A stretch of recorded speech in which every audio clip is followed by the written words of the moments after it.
Hey, I'm Alex Ratcliffe from Board Game Co. and today I'm reviewing Fabled the Spirit Lands from Crowd D Games. Fabled the Spirit Lands is a 1 to 5 player game with solo and cooperative but primarily competitive mode as you are trying to build out a path. You're going to be building out a path using these cards over here, slowly constructing the path and having your sages wander onto the path and go from location to location as they visit these various places across 10 rounds of play, ultimately trying to achieve the objective of having the most of these books as possible, specifically these red books over here, having the most of these before the game ends. That's the core idea of the game. Now what you're going to be doing turn by turn is in the game, first things first, you're going to start with a character. You're going to have 3 characters you can select from, and you're going to pick a character that's going to give you some degree of special something you can do in the game. That character is going to give you an ability. In this case, we have when your sage enters a new path, they take an additional footstep. It can be very, very helpful. Then you're going to start with the prologue before you get into the 10 rounds of play. You have a prologue, you have the 10 rounds of play, and then you have the epilogue, which is basically just the end of the game over there. But you're going to start with the prologue where each player is going to select one of these pathways and put it into play, paying the cost. You're going to start with a few books. You're going to start with over here, here. The player's going to start with that over there, and then possibly more depending on player count. And maybe I'll go ahead and say, you know what, I want to go ahead and I want to put a forest path into play. Or you know what, actually because of my ability, I'm going to go ahead and put a mountain path into play. I'm going to take this, putting it into play over here. A new mountain path will come out, and you can always select from the 2 over here or from the top of the deck. We're going to put this into play. This over here is disconnected. These are the cards you can select from. Let's just put a little offset. If I were actually playing this, I'd be mindful of the table space. Let's put a little offset so you can see these over here. And then I'll go ahead and take my mages and put my mages onto the path. And then normally, when I put them onto the path, when they enter a new path, they take an additional footstep. So I'm going to go 1 and 2 because of my wind bugler over here. When your sages enter a new path, they take an additional footstep. That's the start of the prologue. The other characters are going to go ahead and pay for their mountain. And they're going to go ahead, they're going to try to stop me from actually moving to the next path. So they're going to select this as their pathway over here. And they're going to put it over here. And there's a few ways they can try to achieve this. They can try to put it out to the left or the right. Right now, they're going to stop me. They're going to put their mage over there. And by stop, what I mean is that right now, their mages will move from pathway to path if there's a connecting pathway. In general, in this game, there's either a high path or a low path. Mountains have 2, but one is always a dead end, and the other path can move to the next card, but only if you match up the high and the low. In this case, they do not, and so you cannot move to the next path. These sages will come off the board when they finish their location and their travels in this journey, whereas as you add cards to the left to the right, not in the center, you may expand and adjust the pathways. That's the prologue. We've done the prologue. Let's put out a new card. We are done. Let's move to the actual turn by turn. On an actual turn, you're going to start by taking 1 of 4 actions. You have 1 of 4 possible actions you can take, and then you have your. Then from there, you're going to go ahead and choose a path type to move on, and from there, you're going to clear any cards out that are empty cards. Effectively, any card that has no sages on it will get cleared as the last step of a turn. So from the 4 actions you can take, the first step you can take is you can have a sage move 1 step.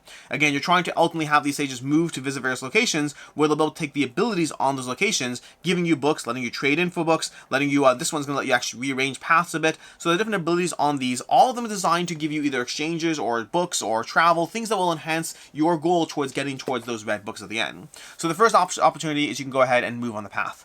The second opportunity is you can go ahead and put out a new card. When you put out a new card, you're going to pay the books. So you're going to pay a book of the type shown, and then you also pay an additional prairie book for every one of that type already in place. So for example, in my case, let's say for my action, I'm going to go ahead and pay to put out one of these pathways. Let's pay another one because there's already one in play. And in this case, I could put it over here. I could stop him from moving, or I could try, I guess, you know what? These ones are, I'm going to go ahead and have these move to the left or the right over here so that the sage I put onto this pathway, which will go here, will immediately take a step because of my wind bugler, and then this one will be able to move onto this path. We'll put in a new card. The third thing you can do on your turn is you can go ahead and you can take 2 prairie books. So in general, you can just take 2 prairie books so you can have a formation, a starting ground. And the last thing you can do on your core action before you move to the movement phase is you can trade in books. In general, books go up a tier, so you can trade in 2 of these for 1 of these, 2 of these for 1 of these, 2 of these for 1 of these, and you can also trade downwards if you ever need to as well. So once again, a quick recap of the 1 of 4 actions. Action 1 is to take 2 prairies. Action 2 is to make 2 exchanges, up to 2 exchanges. Action 3 is taking a step, and action 4 is adding a path to the board, putting your sages on theirs as necessary, and paying the requisite costs.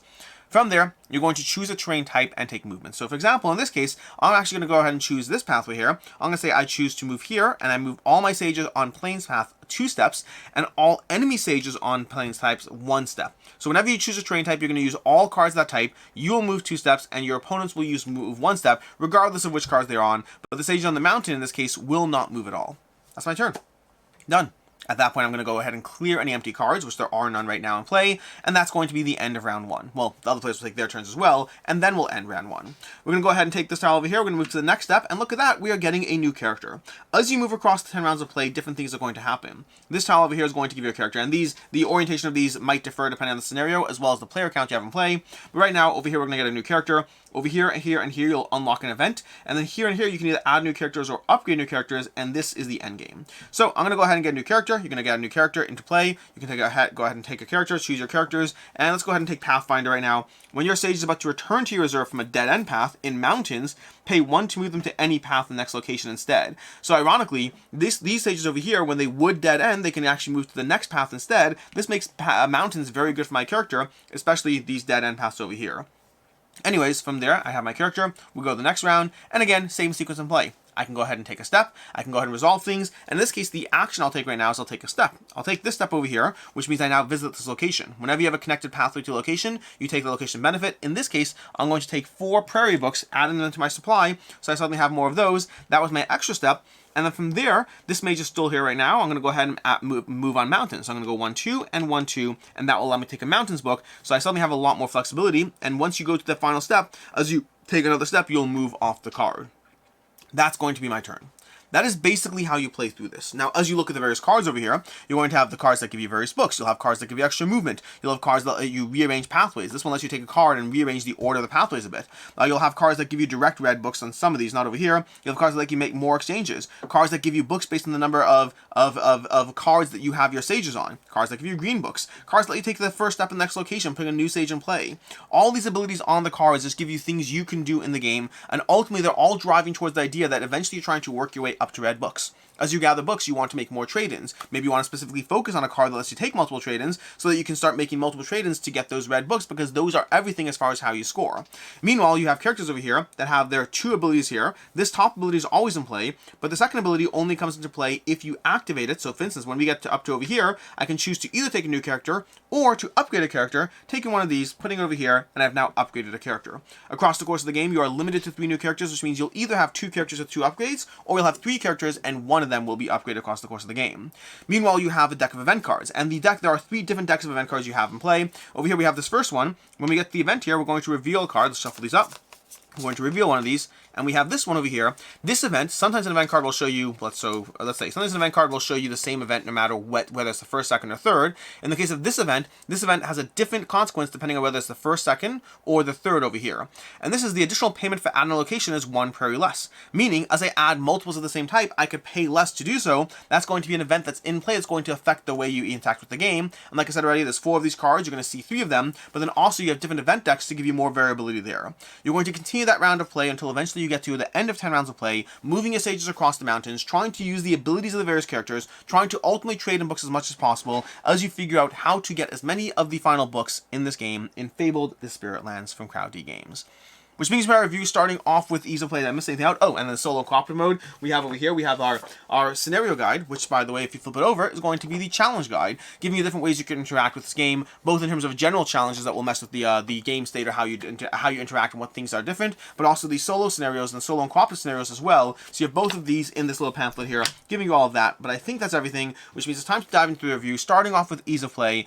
The rulebook is not the most intuitive. It's not a very hard game, and I shouldn't say the rulebook. The rulebook actually might be doing a fine job. I would say the gameplay is not the most intuitive. From games I've played, this one is not hard, it's not complicated, but it's not a direct line from point A to point B. I would say that as you play more and more games, you kind of build up a library in your head of mechanics in different ways, and you can start diving into the next one with having more of a framework in play. And that's definitely still true here. There's a lot of things that are present, but I would say that the pure gameplay loop is not as directly similar to other games I've played, so that this one, whether it's the rules or whether it's the game, I'm not entirely sure, I didn't find it the most intuitive to play. It's something that you can easily pick up. As you dive into your second game, you know exactly, even halfway through your first game, you know exactly what's going on. But it's one that I read the rulebook and I was like, I think I got this, and then proceeded to teach it not the best way possible. My second teach was significantly better because I had the actual understanding as opposed to just the words in my head. Not the hardest game, but not the easiest. As far as game length, it can run a little bit. I don't know what the box says. I'd say around 45 to 60 minutes is probably what my experience was for this one. It goes a little faster at lower player counts and on subsequent plays. Box says 40 to 75 minutes, so that seems reasonable enough. But yeah, it's definitely over that, half an hour mark. So 45 to 60 minutes is probably the experience I've had with it. Long, but not so long. Well, I shouldn't say long. It's a reasonable time frame, but it depends what kind of game you're looking for. As far as what I like, don't like, and can see others not liking. Oh, and then table space. Table space over here. This card row can get fairly long depending on what you have, and also depending on player count, but you can move it to 2 lines and just know that it connects. It is more intuitive to have as much as possible 1 line, but this can take up a little space as you go through that. As far as what I like, don't like, and can see others not liking, starting off with what I like, which is the art and theme in general, I think are well done. This has a very Inish style vibe to the presentation, and Inish is actually a game that I didn't originally love the first time round, but I've come to appreciate the art style, and this very much, it does pull you in with the combination of fables, of art, of graphic design, all of that, it does a good job. Well, graphic design I do have a nitpick we'll get to later, but overall I think that the art and box, even the box, this overall I'm pulled in by the art, the theme, the world building, the sages moving along paths, trying to move on their journeys of knowledge. I like all of that. I particularly like the event decks, and the variety in event decks too, the fact that we have different event decks in play. I like having that shift to the game state, especially because the screen starting event deck gives you a lot of extras and goodies. So this game, which does feel constricted at times, with the green event deck, you're going to get even more extras and goodies in play as you go through it. And so I like the variability. I like the variability within the deck, when they come out within the deck, and the fact that you have 3 different event decks to play within the game, and I appreciate that. What I appreciate more than that is the wide amount of characters you have. You have this giant stack of characters, and they all give you different abilities as far as how they're going to help you in the game. After adding a location, receive a prairie, and one of your sages takes a step. That's going to really incentivize you. Combine that with that event that came out where you can add new locations cheaper, that helps a lot. Sorcerer, when you declare movement in prairies, after movement but before visiting fabled places, those are the special areas, distribute as many foots amongst your sages in mountains and forests as you have people in prairies. So a little complicated to understand that one, but basically you want to kind of have a degree of balance around them, or more specifically have a lot of prairies, and then you can get extra movement in mountains and forests. All of these abilities over here are going to give you a different thing that you can do and how you want to specialize, how you want to approach the game. Preferred terrain types, options to add more characters, to make more exchanges. There's going to be characters that really force you to re-examine what your strategic pathway in this game is. The character deck, to me, far more than the event deck, and far more than the core gameplay loop itself. The character deck, to me, is the most compelling aspect of the game as far as giving you powers and abilities that heavily involve with the engine and tableau that you're building out as you go through here. Not fully an engine and tableau, but there is a degree of improvement as far as you get more sages going on a turn, you will inherently get more things done. So there is a build up to the game state, and I like how the characters interact with that build state. And because of that, you get a lot done in 10 turns. There's an optimization challenge here at play as far as how to get as many of those books in those 10 turns. And it doesn't feel like there's a countdown. There is obviously a countdown in play, but it doesn't feel like one of those games where you have like 4 turns, you have to make everything perfect. You are trying to optimize, you're trying to make it all work, but you're getting more done because you're adding more sages. When you say I'm moving in prairies, the first turn maybe you move 1 sage, maybe the 5th turn you're moving 5 sages in prairies. And so you have a lot that you can get done, especially as you learn how to connect pathways, or in the case of some cards will incentivize you not to connect pathways, and you'll get better bonuses when your sages walk off that dead end instead. And so there's a lot of variety to how you approach this, and a lot that you can get done in those 10 rounds of play. As far as what I don't like in the game, first of all, and this goes to the graphic design, like I said, some art is not clear. I like the art, but from a graphic design perspective of usability, I find that a lot of these locations kind of blend into the art in a way that can make them harder to see, or it makes it harder to understand what the cards are doing than they need to be, because they're a little bit more obfuscated. Additionally, even the terrain paths, it's not always immediately clear where these things are. The art does such a good job of being art that it kind of takes away a little bit from the usability. Not the biggest deal, but certainly a small nitpick. I'll say that the core turn books into better books, which is the core idea of the gameplay, doesn't feel as satisfying as I'd like. In general, in games, especially in Euro games, there's always that aspect of you do this to get this, you trade that for this, you do this to trade that, and then boom, you get a point. And there's that aspect of just trading things in to get points in Euro games, and this game has it, but in a way that's not even really obfuscated. You get the yellow books, so you can make the blue books, so you can make the green books, so you can make the red books, and that core gameplay loop, even though a lot of the things you do along the way to optimize that gameplay loop are satisfying, the core gameplay loop, to me, doesn't feel as satisfying. I spent the whole time playing this game to get books, to turn the books into better books. Yes, that's what you're doing in many Euro games, but the obfuscation of it, or the more nuanced aspects of you need this, and you do it there, and you convert that there, the more nuanced ways that games hide it, This game generally does feel you get books to turn them into better books to get the most of the best books. That is how you play the game. And when you combine that core gameplay loop of just turning books into better books with the fact that the game itself is a drop more complicated and less intuitive than I would like, and you have a game that feels like the mental load is a little higher at first, and what you're doing feels a little more simplistic, and that combination results in a game experience that had many satisfying elements, but in some aspects was less satisfying.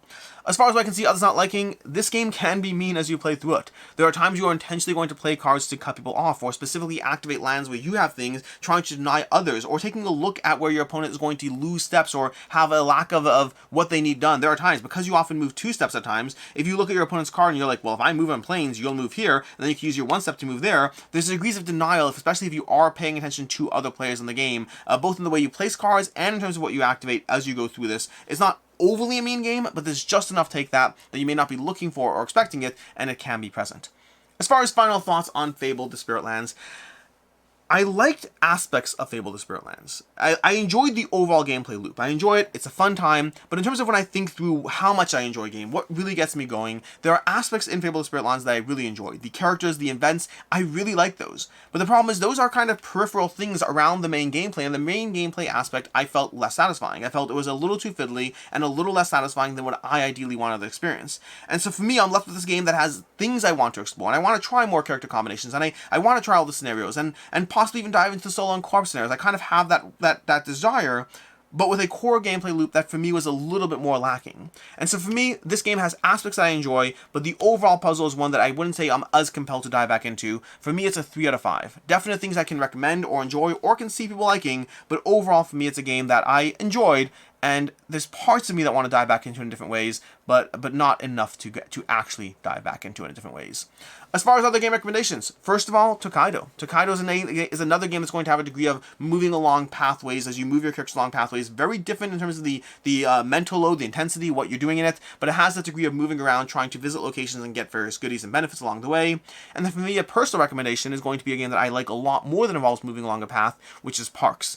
Parks is one of my favorite games. It's going to have a character moving along the path, taking various benefits, with a gameplay loop that's going to last 4 rounds as you try to figure out how to get as much as possible as you gather to your tableau. I really enjoy Parks, and the expansions mix up the experience quite a bit as well. In any case, and until next time, I'm Alex Radcliffe from Board Game Co. I hope you enjoyed this video, and as always, I hope you have a good one.